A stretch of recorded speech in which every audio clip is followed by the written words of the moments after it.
I'm Rosemary Sullivan, a writer and biographer, and an old friend of Irving's. I met Irving in 1965, probably when I was 18 years old.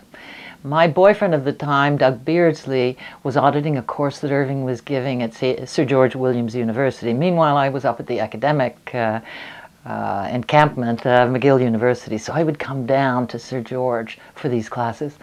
It's hard to imagine how exciting they were.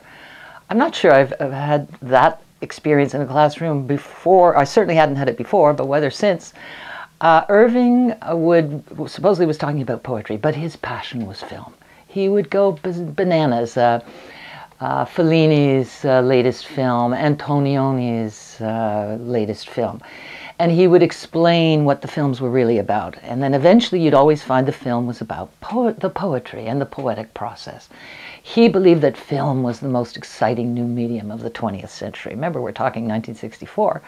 So I remember him saying, talking about a poem by Yeats, and he turned to the audience in the class and say, what's this about? And we'd all be terrified because, I mean, he was this big, wonderful bear marching in front of the classroom, but with such authority. So I put up my hand and I said, "It's about the poetic process." And Irving said, "Not this time, Rosemary." And there were stories that used to circulate. I didn't attend Irving's workshops, but I remember Doug telling that story, which was repeated, I think, at York University, that when Irving found a student who refused to learn the process of writing, who would keep reproducing the same doggerel week after week, Irving finally said, "You don't know what a poem is." And the kid said, "I've got straight A's in my English courses." And Irving said, "You've been sold a bill of goods. We're going to take you downstairs to the registrar and get your money back because you don't know what a poem is." Everybody, of course, was frozen by this supposed assault and said afterwards, "Wasn't that a bit hard, Irving?" And Irving replied, "If the kid is any good, he'll come back with a satire against me next week." Unfortunately, I think he never returned.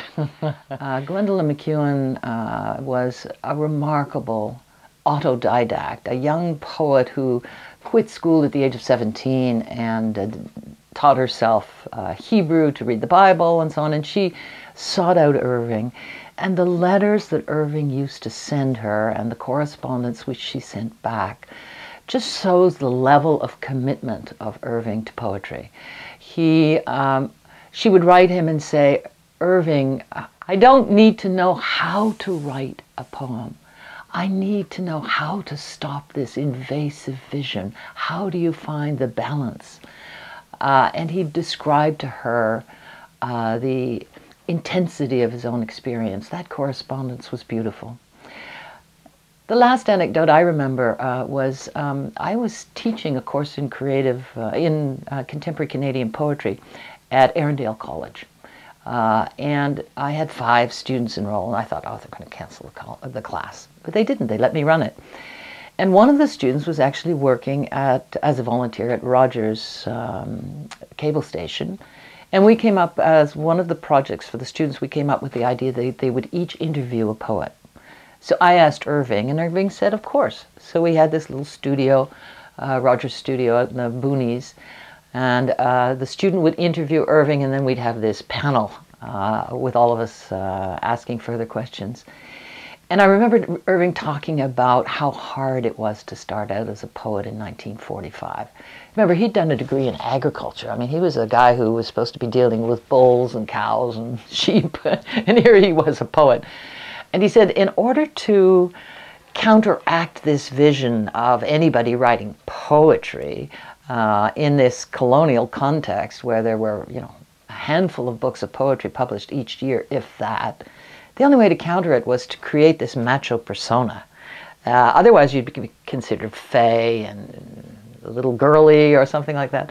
So Irving said he had to become the flirtatious, priapic poet. And one of the students said, "Did you ever think that that kind of turned into a mask that got fixed on your face?" And Irving said, "Yes." And I thought the honesty of that comment was really very moving.